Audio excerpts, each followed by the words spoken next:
พระธรรมวัดเย็นครับ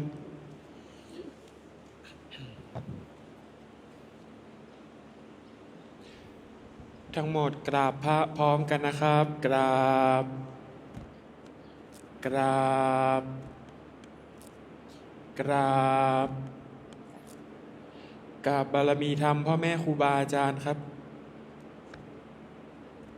ทั้งหมดกล่าวคำบูชาพระรัตนตรัยพร้อมกันนะครับ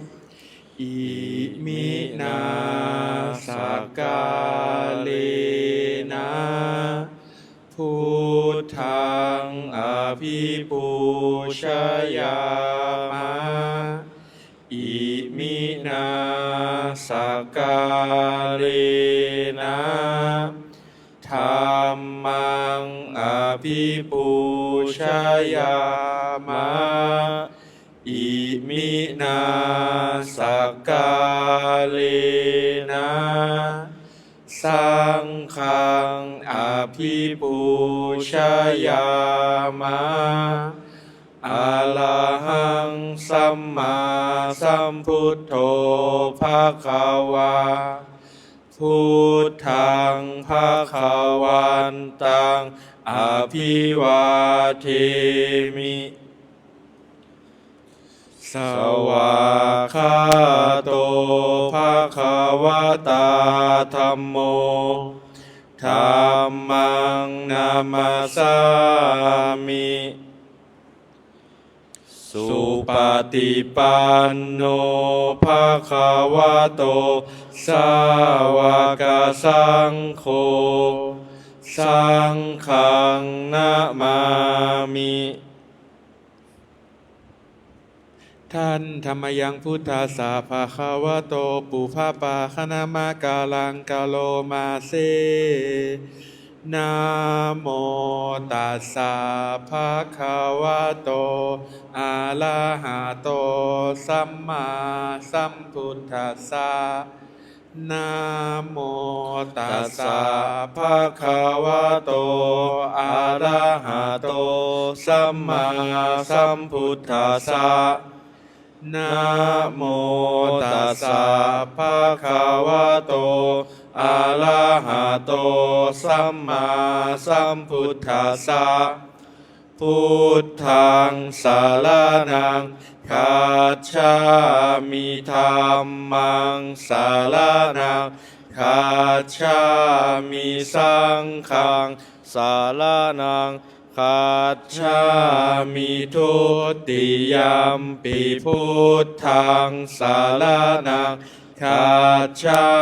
มิทุติยัมปิธัมมังสารนังคัจฉามิทุติยัมปิสังฆังสารนังคัจฉามิตติยัมปิพุทธังสารนังคัจฉามิต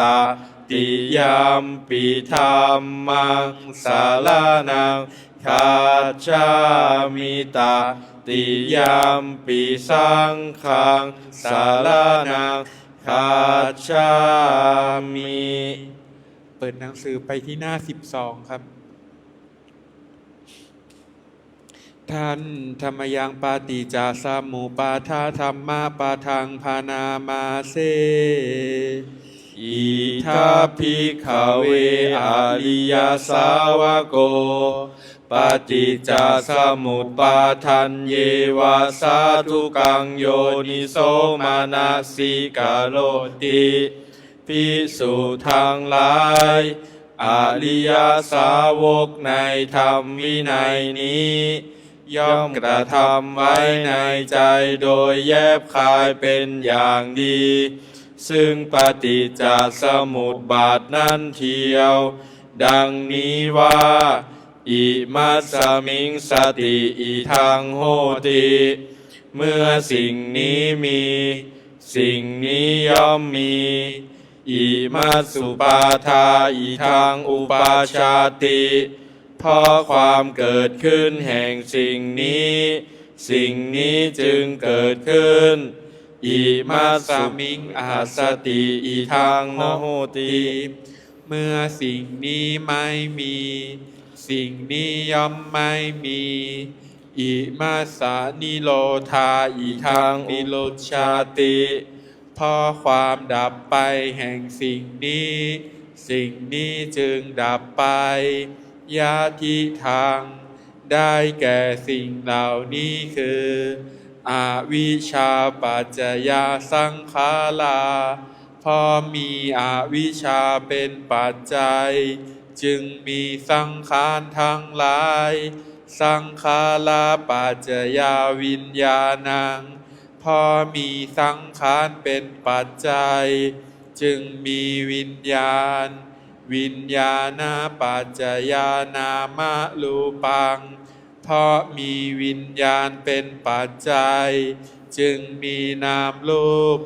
นามรูปปัจจยสลายตานังเพราะมีนามรูปเป็นปัจจัยจึงมีสลายตนะสลายตนะปัจจยภัสโสเพราะมีสลายตนะเป็นปัจจัยจึงมีผัสสะผัสสะปัจจยเวทนาเพราะมีผัสสะเป็นปัจจัยจึงมีเวทนาเวทนาปัจจยตัณหาเพราะมีเวทนาเป็นปัจจัยจึงมีตัณหาตัณหาปัจจยอุปาทานังเพราะมีตัณหาเป็นปัจจัยจึงมีอุปาทานอุปาทานาปัจจยภโวเพราะมีอุปาทานเป็นปัจจัยจึงมีภพภาวะปัจจยชาติเพราะมีภพเป็นปัจจัยจึงมีชาติชาติปัจจยชรามาลนังโสกปาลิเทวทุกขโทมนัสสุปายาสาสัมภวันติเพราะมีชาติเป็นปัจจัยชรามรณะโสกปาลิเทวทุกขโทมนัสอุปายาสะทั้งหลายจึงเกิดขึ้นครบถ้วนเอวะเมตัสสะเกวรัสสะทุกขขันธัสสะสมุทัยโยโหติ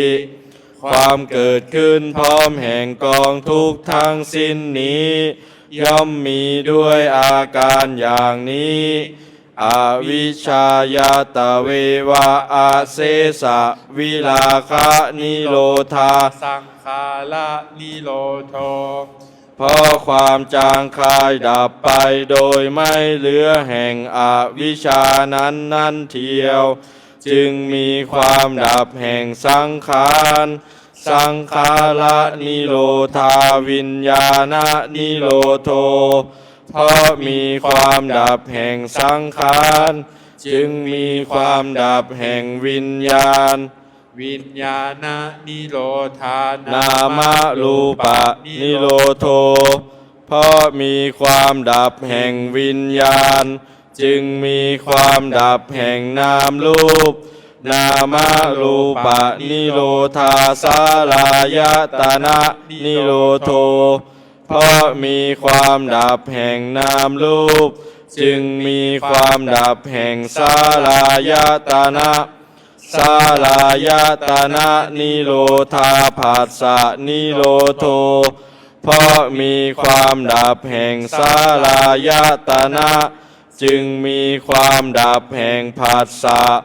ผัสสะนิโรธาเวทนานิโรโธ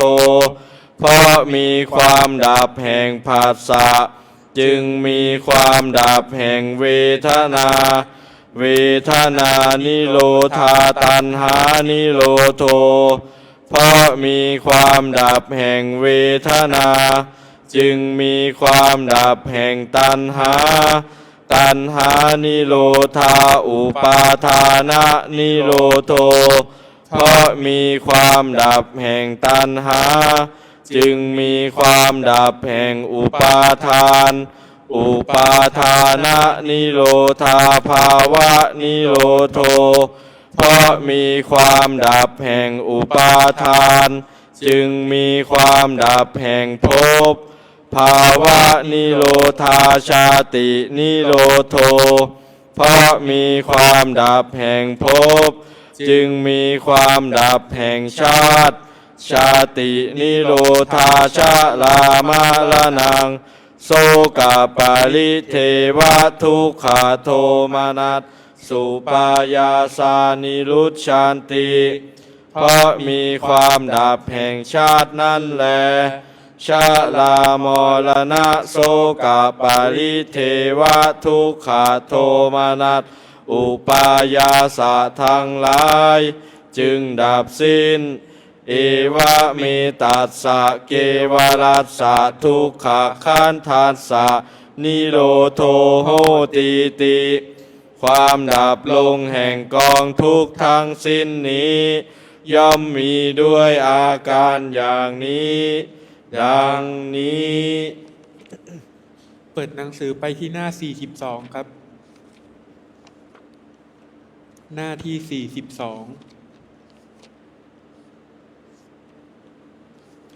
ท่านธรรมยังมหาสติปาทานะธรรมะปาทังพานามาเสข้าพระเจ้าได้สดับมาอย่างนี้สมัยหนึ่งพระผู้มีพระภาคประทับอยู่ในกุลุชนบทมีนิคมของชาวกุลุ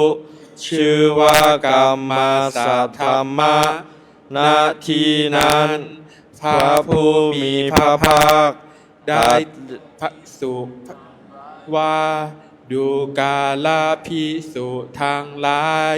ภิกษุเหล่านั้นทูลรับพระผู้มีพระภาคว่าพระพุทธเจ้าข้าพระผู้มีพระภาคได้ตรัสพระพุทธภาษิตนี้ว่าดูกาลภิกษุทั้งหลายหนทางนี้เป็นที่ไปอันเอกเพื่อความบริสุทธิ์ของเหล่าสัตว์เพื่อล่วงความโศกและปาริเทวะเพื่อความดับสูญแห่งทุกข์และโทมนัสเพื่อบรรลุธรรมที่ถูกต้องเพื่อทำให้แจ้งซึ่งพระนิพพานหนทางนี้คือสติปัฏฐาน4ประการ4ประการเป็นไฉนดูกาลภิกษุทั้งหลายภิกษุในธรรมวินัยนี้พิจารณาเห็นกายในกายอยู่มีความเพียรเครื่องเผากิเลสมีสัมปชัญญะมีสติกำจัดอภิชฌาและโทมนัสในโลกเสียได้หนึ่งพิจารณาเห็นเวทนาในเวทนาอยู่มีความเพียรมีสัมปชัญญะมีสติกำจัดอภิชฌาและโทมนัสในโลกเสียได้หนึ่งพิจารณาเห็นจิตในจิตอยู่มีความเพียรเครื่องเผากิเลสมีสัมปชัญญะมีสติกำจัดอภิชฌาและโทมนัสในโลกเสียได้หนึ่งพิจารณาเห็นธรรมในธรรมอยู่มีความเพียรเครื่องเผากิเลสมีสัมปชัญญะมีสติกำจัดอภิชฌาและโทมนัสในโลกเสียได้หนึ่งดูกาลภิกษุทั้งหลายภิกษุพิจารณาเห็นกายในกายอยู่อย่างไรเล่าภิกษุในธรรมวินัยนี้ไปสู่ป่าก็ดีไปสู่โคนไม้ก็ดีไปสู่เรือนว่างก็ดีนั่งคูบัลลังก์ตั้งกายตรงดำรงสติไว้เฉพาะหน้าเธอมีสติหายใจออกมีสติหายใจเข้าเมื่อหายใจออกยาวก็รู้ชัดว่าเราหายใจออกยาว เมื่อหายใจเข้ายาว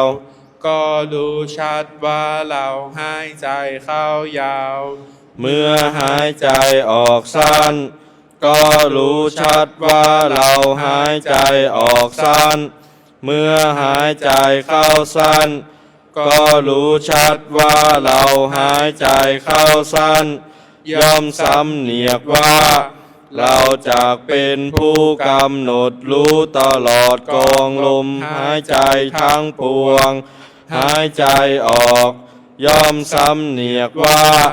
เราจะเป็นผู้กำหนดรู้ตลอดกองลมหายใจทั้งปวง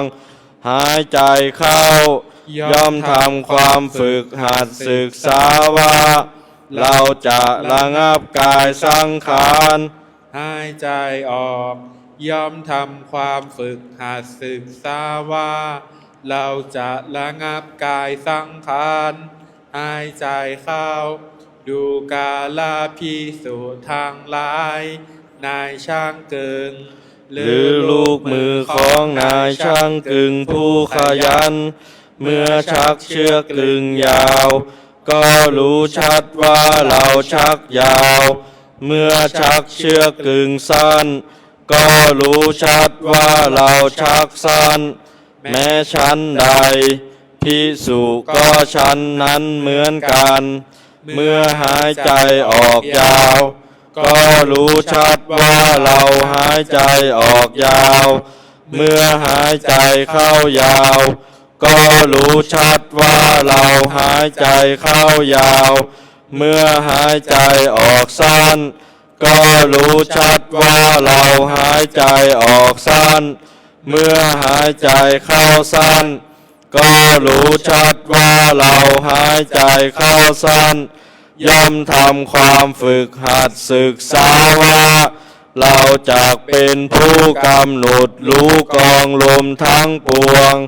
หายใจออก ย่อมทำความฝึกหัดศึกษาว่า เราจะเป็นผู้กำหนดรู้กองลมทั้งปวง หายใจเข้า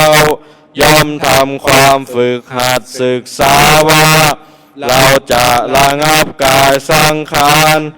หายใจออก ย่อมทำความฝึกหัดศึกษาว่า เราจะระงับกายสังขารหายใจเข้า ดังพันนามาชนี้ภิกษุย่อมพิจารณาเห็นกายในกายภายในบ้าง พิจารณาเห็นกายในกายภายนอกบ้าง พิจารณาเห็นกายในกายทั้งภายในทั้งภายนอกบ้าง พิจารณาเห็นธรรม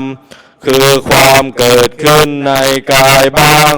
พิจารณาเห็นธรรม คือความเสื่อมในกายบ้าง พิจารณาเห็นธรรม คือทั้งความเกิดขึ้นทั้งความเสื่อมในกายบ้าง ย่อมอยู่อีกอย่างหนึ่ง สติของเธอที่ตั้งมั่นอยู่ว่า กายมีอยู่ก็เพียงสักว่าความรู้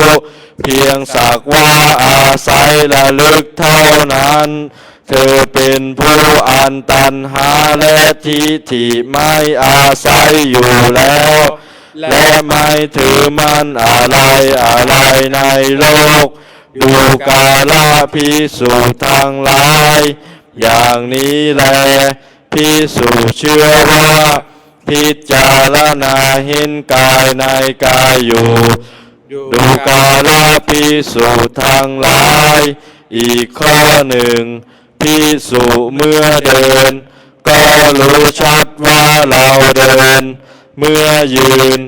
ก็รู้ชัดว่าเรายืน เมื่อนั่ง ก็รู้ชัดว่าเรานั่ง เมื่อนอน ก็รู้ชัดว่าเรานอน หรือเธอตั้งกายไว้ด้วยอาการอย่างใดอย่างใด ก็รู้ชัดอาการอย่างนั้น ดังพันนามาชนี้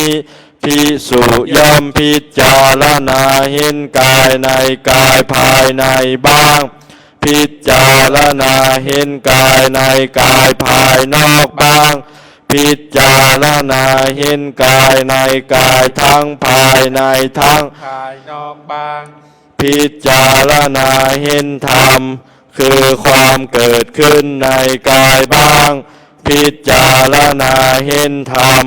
คือความเสื่อมในกายบ้างพิจารณาเห็นธรรมในธรรมขึ้นทั้งความเสื่อมในกายบ้าง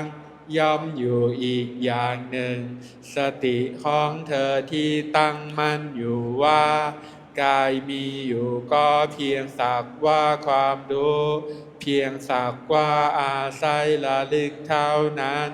เธอเป็นผู้อันตัณหาและทิฏฐิไม่อาศัยอยู่แล้วและไม่ถือมั่นอะไรในโลกดูกาลภิกษุทั้งหลายอย่างนี้แลภิกษุเชื่อว่าพิจารณาเห็นกายในกายอยู่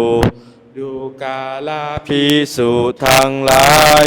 อีกข้อหนึ่งภิกษุย่อมทำความรู้สึกตัวในการก้าวในการถอยในการแลในการเลี้ยวในการคูเข้าในการเหยียดออกในการทรงผ้าสังฆาติบาทและจีวรในการฉันการดื่มการเคี้ยวการลิ้มในการถ่ายอุจจาระและปัสสาวะย่อมทำความรู้สึกตัวในการเดินการยืนการนั่งการหลับการตื่นการพูดการนิ่งดังพันนามาชนี้ภิกษุย่อมพิจารณาเห็นกายในกายภายในบ้างพิจารณาเห็นกายในกายภายนอกบ้างพิจารณาเห็นกายในกายทั้งภายในทั้งภายนอกบ้างพิจารณาเห็นธรรมคือความเกิดขึ้นในกายบ้างพิจารณาเห็นธรรมคือความเสื่อมในกายบ้างพิจารณาเห็นธรรมคือทั้งความเกิดขึ้นทั้งความเสื่อมในกายบ้างย่อมอยู่อีกอย่างหนึ่งสติของเธอที่ตั้งมั่นอยู่ว่ากายมีอยู่ก็เพียงสักว่าความรู้เพียงสักว่าอาศัยระลึกเท่านั้นเธอเป็นผู้อันตัณหาและทิฏฐิแม่ใส่อยู่แล้วและไม่ถือมั่นอะไรในโลกดูกาลภิกษุทั้งหลายอย่างนี้แลภิกษุเชื่อว่าพิจารณาเห็นกายในกายอยู่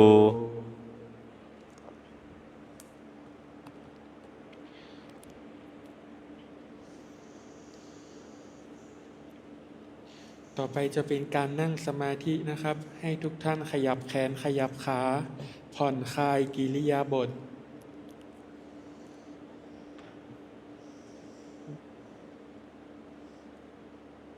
ต่อไปจะเป็นการรับประกรรมฐานให้ทุกท่านว่าตามนะครับข้าพเจ้าขอตั้งจิตอธิษฐานด้วยสัจจะวาจาว่าข้าพเจ้าจะเป็นผู้มีสติมีสัมปชัญญะโดยกระทำไว้ในใจว่าข้าพเจ้าจะทำความรู้สึกตัวในขณะหายใจเข้ายาวในขณะหายใจออกย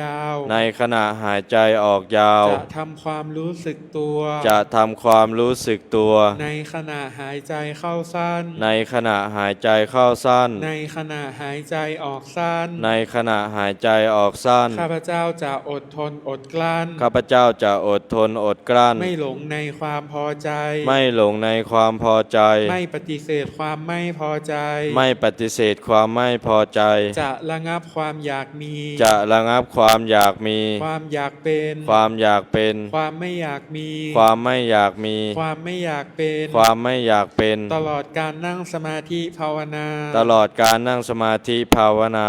อิมังกัมมัฏฐานังอธิฐามิ อิมังกรรมฐานังอธิษฐามิ อิมังภาวนานังอธิฐามิ อิมังภาวนานังอธิษฐามิ ต่อไปก็จะให้เราได้นั่งสมาธิภาวนา